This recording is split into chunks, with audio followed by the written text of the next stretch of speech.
Cooperstown Induction Weekend 2024 has come to a conclusion. It was a great weekend. Will Tallant with you, alongside me, Nick Guzman, Jack Warner, and Nick Palmer. We had such a great time over the last 4 days here in Cooperstown, New York. Got to see Todd Helton, Jim Leyland, Adrian Beltre, and Joe Mauer get inducted into the National Baseball Hall of Fame, and we want to just recap the last 4 days with you now. We'll start with the induction this past Sunday afternoon. The first Hall of Famer that went for the speeches was Todd Helton. And really cool speech. Todd Helton, a multi-sport athlete, definitely tapped into that a little bit when he was talking about his days at the University of Tennessee and how now he goes over there and they know him as, oh, you're Todd Helton, you used to back up Peyton Manning. And then he chuckled and said that, oh, I played a little baseball too. Now he has that Hall of Fame to his resume. And I thought the coolest thing was that it was a collaborative effort for himself, and he said that he gives all the credit to his wife in writing his speech. But definitely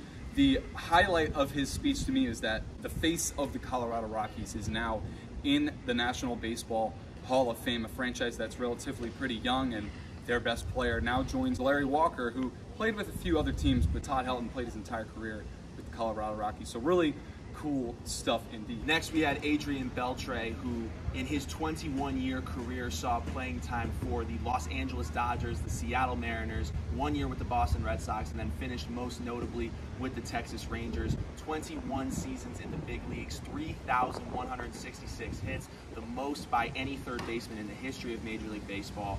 And in a 21-year career, which is a longevity that not too many players get to experience, he made sure to give thanks to every franchise that he was a part of during his speech.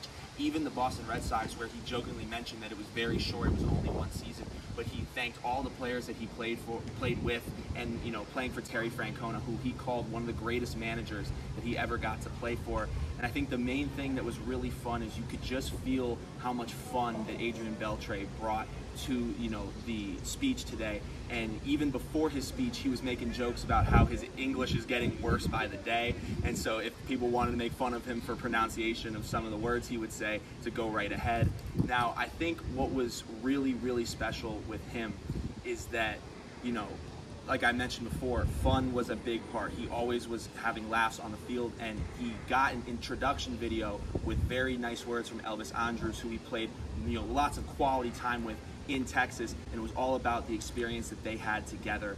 So I really think, it was very sentimental for him. You got to see him really come out and be that funny guy that we always knew him to be. Even David Ortiz touched him on the top of his head before his speech, which kind of got the crowd laughing, but very special, a special player to all of baseball, especially our generation. So it was very fun to see him finally, get his enshrinement. Then it was Jim Leyland, who maybe didn't quite have the same amount of fanfare as someone like Joe Mauer or Adrian Beltre or even Todd Helton, where Rockies, Rangers, and Twins fans came out in full support of Cooperstown.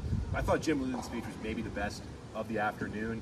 Very earnest in thanking the fans of all the places that he's been and all the places that he's managed, notably winning the World Series in '97 with the Florida Marlins, but also putting in great time with those Pittsburgh Pirates teams in the '90s, and then later with the Detroit Tigers and all those great teams. But Leyland really made sure to thank the fans, and in his press conference afterwards was very earnest in saying, really, there's no baseball without the fans, and it's so important to him that they all came out to support both him and all the inductees on this weekend.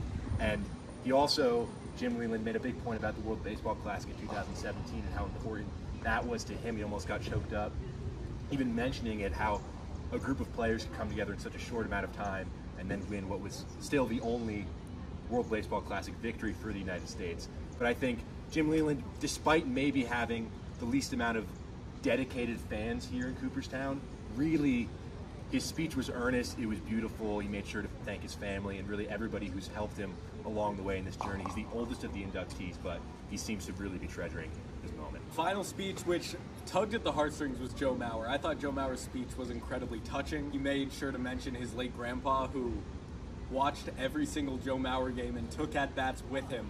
Standing really close to the TV, he would mimic his swing. And that's what Joe Mauer was about. He loves his family. He made sure to mention how appreciative he was of his family, especially his young 5-year-old son, Charles. And I was fortunate enough to ask Joe about that in the post-induction speech presser. And he said that, Charlie may not have been alive to watch him play, but he's starting to grasp the idea that his dad was really a special player. Do you think he's starting to understand how great his dad was with all the Hall of Fame festivities this weekend? I hope so. I hope he recognizes the opportunity that he has this weekend, meeting guys like Adrian, not only just top of their game in baseball, but just great human beings. And you know, it's been fun to watch him navigate the hotel and kind of all the things. You know, it's a 5-year-old, so you never know what's going to come out of his mouth, but he's been enjoying it and taking it in. He loves baseball. He loves to play and run around, and he's having a great time. He's really falling in love with baseball again because Joe Mauer is his Little League coach as well, and I think Joe Mauer's having a good time living vicariously through his son in a very healthy way. And that's about it for Joe Mauer. Twins fans were out in droves today. It was wild. It looked like we were in St. Paul. So a lot of love for Joe Mauer, a lot of love for the Minnesota Twins, and it was just a great weekend overall. What were some of your guys' favorite moments from the weekend? I had a two-way tie, and the first one actually relates to the man that I got to cover in the beginning of this video, and it was Adrian Beltre, who I got to talk to yesterday in media availability. I got to ask him about one of the funniest moments, you know, throughout his entire career, which was when he moved the on-deck circle and then was eventually ejected for it. And I asked him about it just because he's always been a player that, you know, as I mentioned before, loves to have fun. And he actually gave a very funny, detailed reply about how he wasn't trying to be funny at all. He really thought he was following the directions, you know, moving the on-deck circle after a disagreement with the umpire, and he got ejected for it. You were always known throughout your career as a player that loved to have fun. So when you look back over the course of your career, where does that moment that you moved the on-deck circle rank in your favorite moments? And could you just walk us through that moment when you did that, when you chose to do that? You see, that moment was not supposed to be funny. It was not to be funny. It was just, I was following directions. You know, And ladies and gentlemen, this concludes the media availability. To give you All things beyond kind of like stage a little momentarily insight of what photo. happened. You know, we never stand on the under circle. Like we, as a player, would never, because it's slippery. Mm-hmm. So that time was the only time that I would ever remember any umpire say, get on. Mm-hmm. So, which is okay, you know, he's the umpire. Yeah. So, and I literally asked him, like, why can't I stand next to him? He's like, no, it's a rule that you have to be on it. And I said, everybody else staying beside him, like, why me? And I said, okay, you know, no problem. But the thing is that, you know, I got a left-handed hitter who's a Masada hitter in front of me. I don't want to get hit by foul. Yeah. So he said, well, you have to be on it. And I politely asked, so I just have to be on it. I said, you have to be on it. So I pulled it, what I thought. It was a safe area. And that was it. So you're just trying to follow directions? 100%. Yeah, 100%. The other one was, you know, talking to Jim Rice yesterday. We talked to multiple Hall of Famers from many different generations. Jim Rice particularly was my favorite just because I am a Red Sox fan. He's one of the greatest, you know, Red Sox to ever play the game, number retiree. And as I was having, you know, the team and the history of the team passed down to me as a little kid, the main player that my dad would always pivot to was Jim Rice. Getting to see him live, hitting towering home runs into the Green Monster. So to get to talk to him was very, very cool for us. So I have a couple of moments. From the interviews that we did, I'll put all the pitchers together. Denny McLain, Jim Kaat, Juan Marichal, John Smoltz, 4 pitchers that some of them pitched in the same times, but then John Smoltz, obviously the youngest one. Jim Kaat pitched for 25 years, so saw a lot of different changes in Major League Baseball. I really liked their differing answers on how pitching is today. See, a lot of those guys, with the exception of John Smoltz, still threw a lot of innings, but the first 3, all 300 inning kind of pitchers, we're not going to see that anymore. So that's really cool, and a lot of them hinted on and gave a little bit different of insight the workout regimen that these pitchers go through now. It's just very different from when they all pitched. And even John Smoltz said the same thing, a guy who really didn't play all that long ago compared to a Denny McLain and a Juan Marichal and Jim Kaat, but now still in the game broadcasting wise. He has a little bit of an inside edge on what's going on, absolutely. So I thought that was really cool. And then a smaller moment here, when we went to go interview Pete Rose, the embrace between him and Tony Perez, 2 of the just biggest names of the Big Red Machine back in the mid-1970s. That was a really cool moment to watch them greet each other once again, old teammates who part of one of the, I would say, better constructed baseball teams of all time back in 1975, 1976. And speaking of the Big Red Machine, we got a chance to talk to Johnny Bench yesterday, and that interview was only 3 minutes long, guys. It was absolute chaos. He called this the barbershop quartet, which the more I think about it and the more I see the four of us standing together, the more I get where he was coming from. Yep. He also implied that we won a contest to get the opportunity to talk to him. Which I also thought was very funny. We're here. You guys are all good. Is this a barbershop quartet or what the hell is this? We're here at the Hall of What Fame. a contest for being here. Now they get to talk. Go ahead. Kept us on our toes, and the guys last year were laughing about it, as we called into the show yesterday.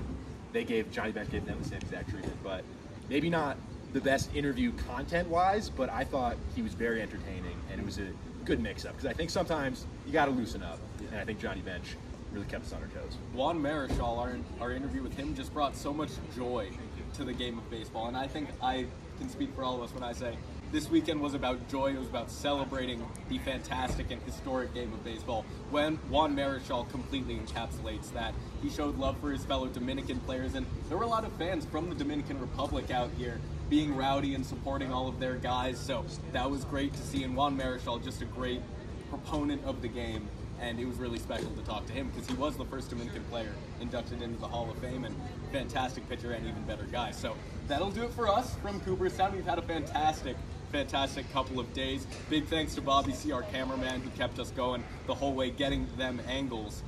Anything you want to say, guys, before we head on down to New York City? How about we say who we think may get in next year? I like that. Just really briefly, Ichiro, Suzuki on the ballot next year, CC Sabathia, make a lot of Yankee fans happy. Those are two of the notable first ballot guys, but who else comes to mind? Who do you think gets the call into Cooperstown aside from those two? On the top of my list right now is Ichiro Suzuki. I know there's a lot of good options. Next year I do like CC Sabathia as well, but I think it's a kind of a generational player in Ichiro Suzuki. You haven't seen too many members. I think it was special about this year's class having Adrian Beltre being one of the members of the 3000 hit club, being somebody who has been such a fundamental hitter his entire career that I think you're going to have a once in a lifetime opportunity seeing Ichiro get a try next year. He's obviously very exciting to see.